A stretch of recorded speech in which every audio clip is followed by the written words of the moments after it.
Welcome back to another sci-fi episode where psychology and finances intersect. We're going to continue to examine how we think, feel, and behave with money as it revolves around financial abuse and all of its subsets or forms of abuse. So I'm glad that we still have Tim with us today, and he's going to continue to illuminate some of the things that are harmful in relationships as it pertains to financial abuse or economic abuse. But we left off with the last episode with me talking about all these other forms of economic abuse occurring, yet when it comes to divorce, it's interesting how people start to have a different frame of mind. During that relationship and prior to it getting to a place of feeling they needed separation or divorce, they would not have dreamed of harming their partner in this way. And then all of a sudden divorce comes, and I know this is not true of 100% of the relationships. Maybe some of this was occurring prior to the divorce. But a lot of the folks that I see that are otherwise healthy individuals, they're now viewing divorce as a means to justify or normalize some of the behaviors that we saw in the definitions of economic abuse. Let me just quickly revisit those three forms. It was amongst intimate partner violence, or what we call domestic violence. Economic abuse is a unique form of intimate partner violence and includes behaviors that control a survivor's ability to acquire, use, and maintain resources, threatening economic security and potential for self-sufficiency.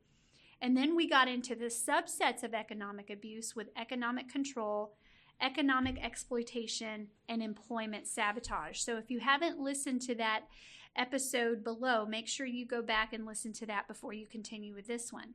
If you even think about the terms and the subsets of economic abuse, you can see, I can see how that can apply to divorce. But in my years as a clinician and now as a financial therapist, I've seen all forms of economic abuse. And again, back to another designer word, I talked about financial infidelity the last episode and how people kind of skirt around the abuse that's occurring with that. But then here's another one, revenge spending. Oh, he hurt me or she hurt me, and it's now my time to get back. I deserve this. I earned this. And if you think about what you're thinking about and what you're about to do, that probably falls under the umbrella of financial exploitation. So be careful. But now we're glamorizing and justifying behavior even more. But it is abusive in many circumstances and in some criminal behavior. And here's how the CDC defines intimate partner violence: as physical, sexual violence, stalking, or psychological harm by a current or former partner or spouse. So, Tim, it never ceases to amaze me how onlookers can have such a nonchalant attitude of divorce. They see what's happening to their friends. They see what's happening to a child, and they're like, oh, it's just a messy divorce. Another glamorous word, right? A designer word to glamorize what's really happening here. If you take a deep dive, oh my goodness, this person is truly harming you, truly hurting you. So what are your thoughts about this? Well, and the fact that there's now divorce parties. Oh, right. Wow. I can't believe I didn't even think about that. People are celebrating divorce, right? And I understand the mentality behind it, right? It probably was a a very bad situation, and they just felt like divorce was the only option, right? But getting, back to the financial aspect of it, absolutely. Like, we can try to harm each other in all sorts of ways, and finances is just one easy way to manipulate somebody, to fix them or get back at them, or make ourselves feel better if we just go out and buy that new outfit that, or whatever it is that we were looking at, But to, be very careful of that, because like you said, we can be spilling over into an exploitation type of situation where, we're using it as a kind of a weapon within the relationship. And these behaviors can be harmful. They can be more harmful than we realize sometimes. Absolutely. Yeah. They'll say, oh, okay, like if they were playing Texas Hold'em, I'll see your 10 and raise you 20. Right. Oh, you're going to try and take the car, are you? Oh, let me see how you do with the house. Yeah. Okay, so, and then it just becomes this really ugly thing. And if you're not careful, there's some, we work with a lot of folks here at Redstone Arsenal with security clearances. And finances alone, which is the number one reason security clearances are revoked or they're suspended or, whatever the case. When we start getting some criminal behavior in there, that's a whole other animal too that'll get that pulled from you real fast. But the BMC Public Health Journal that I cited in the previous episode, and I'll cite again here, the authors talked about one possible reason for this. And during our break, as we were just having some banter, great minds think alike, because you decided, okay, well, let's talk about proximity. And they use a different term. They call it spatial dynamics. That's fancy. Yes. So spatial dynamics are at play during a divorce. And here's what it means. And again, making economic abuse very unique.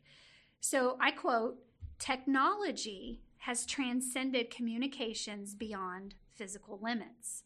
While physical abuse requires close proximity to a survivor, technology has enabled abusive partners to implement a range of other control tactics without physical contact.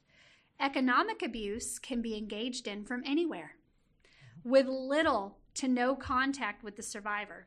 This makes it increasingly difficult to end economic abuse, even post-separation, when the abusive partner no longer has physical access to the survivor. Further, a survivor may not realize their abusive partner is engaging in these behaviors until significant debt or credit damage has ensued. And I might even send this episode link to the security managers here at Redstone Arsenal, because I do some classes for some of the security managers on helping the civilians, helping the employees understand what would help them lose their security clearance. And we talk a lot about divorce. Just because a divorce decree states that Joe has to there's a word for it, it's not coming to mind right now, but he has to place the vehicle now in his name. He has to refinance the vehicle in his name so that now you no longer have to pay for that vehicle. Joe's probably not going to do it just because a divorce decree says. Right. You could throw terms around all day long, like in contempt of court, right, if you don't follow through with this. But a lot of people, we go back to what we said in that first episode, people feeling helpless and hopeless, and this abusive partner knows that you're not going to do a darn thing about it. Right. And it again, that just goes to a whole other dangerous pattern of thinking. And people in our society engage in that thinking because it's almost like, well, if they're going through a divorce, now they have carte blanche, and now they can they have immunity from all civil and criminal laws, which is not true. No. Not in the least. Yeah. And that's the thing. Like, if you've stayed in an abusive relationship long enough, you're actually going to start believing certain things about yourself, because I think the statistic says that 80 to 99% of all people who have reached out for domestic violence services incurred some form of mental and emotional abuse and also economic abuse. Mm-hmm. And so with that, individuals are just, by the time they're able to actually escape the relationship or leave the relationship, they're beaten down to the point where they actually start believing a lot of the things that they've been hearing about themselves. And that's, again, another part of that control is that, the abuser will tell them you could never be financially independent. You don't know how to balance a checkbook. You don't know how to spend wisely and budget, right? And among all the other things that an abuser would tell their victim in order to manipulate and control them. And they just start simply believing that, and it becomes truth for them. And that's a very powerful thing when somebody believes something about themselves. And it takes a lot of cognitive restructuring and breaking down of that belief with very effective therapy techniques to get them to understand that they're not actually that incompetent. Right.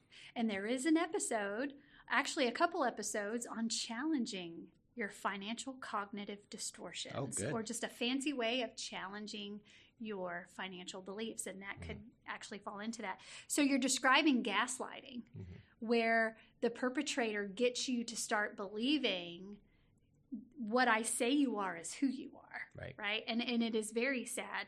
Here's another form. So I saw this example and I heard this example in a session with someone, and I thought, wow, how incredibly disruptive this is to this person's place of employment, because now if this debt is not paid, this person may have to go before a security manager and explain why, and to Army counterintelligence why this was not paid, and possibly lose their clearance depending, right? So the example, let's say you co-signed for a car during your marriage, which a lot of people do, right? Especially for those short-term marriages where people coerce you into debt, get you to co-sign for a lot of things, and then they exit really quickly. Right. That's one. But, even in initially healthy relationships, there's a lot of co-signing going on. Right. There's trust. There's financial intimacy that is built to get to that level of trust. And enmeshment. Right? Yeah. And some of it can be healthy.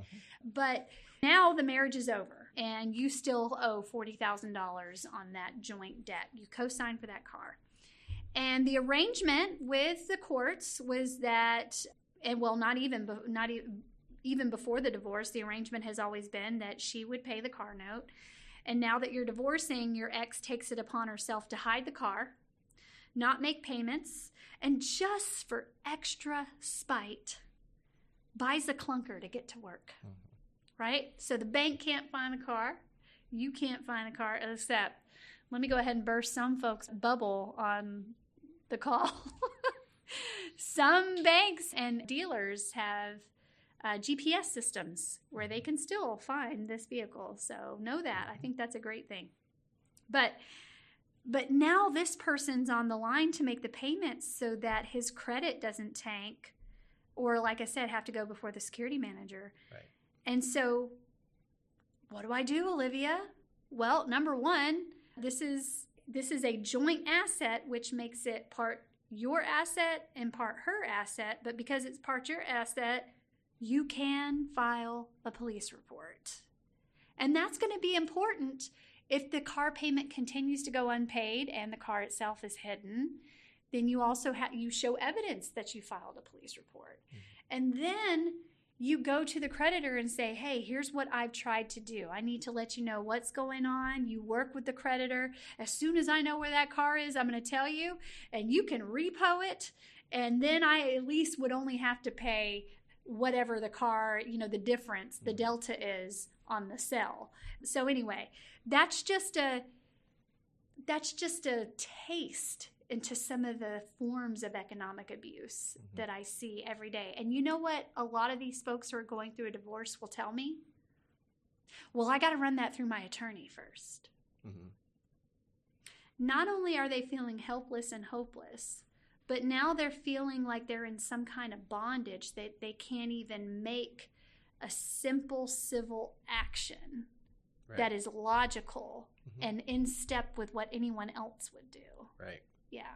Yeah, because they've established that I'm the breadwinner, I'm the smart one of the family, I'm the entrepreneur, I'm the money maker, and you're just the housewife, for example, right? And that level of thinking of, I don't even know which way to turn legally or where to go with this. Again, it just can be a very, very difficult thing to get through. And one of the greatest things that we can do, and I want to mention this before we end today, is one of the greatest things we can do for these survivors is to provide support to where they do start building a certain level of confidence and competence simultaneously. And that is through work programs and financial assistance to get these individuals back on their feet. That is absolutely one of the best ways to break them free of this bondage that they've been in, because then they can start to realize that I do have competencies. I can work. I can hold a job. I can balance a checkbook. I can budget a family finance. Right. And when we start teaching them those skills and helping them, develop those competencies, we're also building their confidence simultaneously, which will be the greatest road to recovery for these individuals. Right. And I'm going to be talking about that fully in the next episode when it comes to financial literacy training. And when people think financial literacy, it sounds like a big word, right? Oh, I don't know if I can become financially literate. Well, all it is just financial education, as you were talking. You're building someone's confidence, but you're also boosting motivation. Right. And let's talk about a huge buffer. I mean, we were just talking about divorce, but why not go ahead and get to a point of where maybe you don't even have to go through a divorce? Building not only financial intimacy, but intimacy with your partner in such a way to where there's an increase in communication. So in a previous episode, I talked about service member suicide data. 44% who completed suicide reported intimate relationship problems within the past year of their death. And when we think of intimate relationship problems, you and I know as therapists, what are the 4 hot buttons of relationships? It's finances, communication, sex, and children, if you have them, right? If you're having sex, you're probably having children, but, sometimes it's not always the case. But those are the 4 hot buttons within any marriage. Yep. They're all intermingled. Right.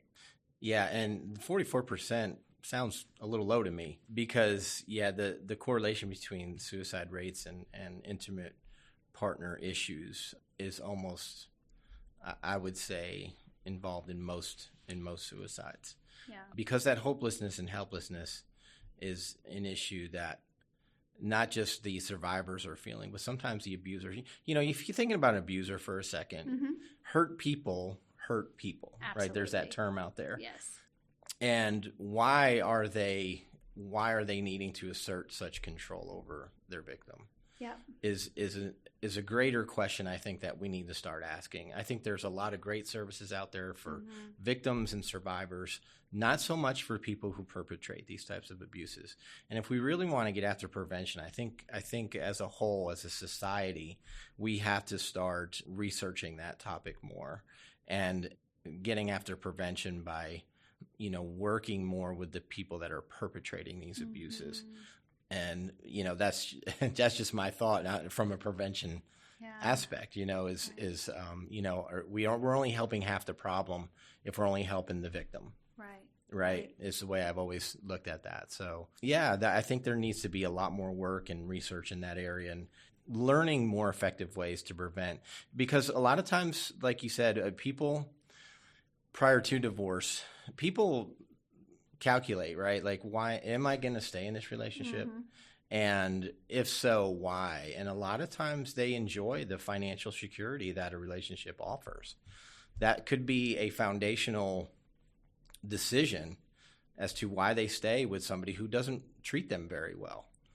right? Or if there's a relationship problem that needs to be addressed, obviously, but sometimes, they stay for the children. Sometimes they stay for the financial comfort. Sometimes or they for stay the debt custody. Or the debt custody, yeah, right? Because if we divorce, security. all of a sudden this debt is now going to become mine, but I'd rather her or him continue to help me pay on it. My wife used to joke with me a lot of times when we would be, just fussing with each other. She would say, "Hey, it's cheaper to keep her," It's so and true. And obviously we don't mean to minimize people's pain. And here's Right. the thing that you don't know about Tim. Tim has, how the Grinch had a heart that was 3 sizes too small. Yes. Tim has a heart that is 3 sizes too big, especially when it comes to children. Yes. And Tim and I, and a couple other therapists on the installation, will have lunch from time to time. And one of the things Tim told me in this lunch just really blew my mind. And I thought, why have I never read about this? Why have I never known this? But Tim is so steeped in understanding the ins and outs of child abuse. So one of the things that comes back to this, you said hurt people hurt people. Right. And that thing that you said, we were talking about, and this somewhat has to do with economic abuse, because, by the way, economic abuse is not just an adult-on-adult offense. Yep. It could also be an adult-on-a-child offense as well. But here's one of the examples. We were just talking about how sometimes parents in a state of desperation will ask their kids to lie to other individuals so that they can receive a gain. Correct. Right? And correct me if I'm wrong, you said that is a form of corruption. Correct. Child corruption. Yes. It's a form of emotional abuse called corruption. Yes. Yes. And that blew my mind. Yeah. And if we think of economic abuse as also a form of emotional abuse and even getting into corruption. Oh, absolutely. Yeah. I mean, if you look at the parent that would, use the child's name to file for a line of credit, or ask a child to go in a store and steal something because they're not watching the child, they're watching the parent or whatever. These are all forms of corruption that can tie into that economic abuse as well. And if you think about from a child development perspective, which I'm always doing, is think about when that corruption occurs, the generational problems that we're starting to establish with the next generation of children that are being raised in the thinking that it's okay to go in and steal because mommy and daddy taught me that this is okay, right? And how long lasting these problems can be from a societal perspective. Right. And that child doesn't even know that that's wrong until later in life. Right. They were just doing and what they were then they told. have to relive the emotional abuse once they realize Correct. that they engaged in criminal behavior. So it is a very sad thing. But if you want to get or release yourself from this generational foothold, if you're listening and you're thinking, well, Olivia, how do I stop this? How do I get out from under this? Our next episode, we're gonna share some buffers. We're gonna share resources. We're gonna even talk about elder abuse. But even more, we're going to talk about financial harm, where a parent could actually be financially harming a child because they keep borrowing money from them. It may not fit the full criteria of economic abuse, but there's still some level of financial harm that is occurring. And then wait for it, we're also going to hit on financial self-harm. How are you abusing yourself when it comes to your relationship with money? So stay tuned, more to come. And again, if you found this helpful, please remember to rate and review the pod wherever you listen.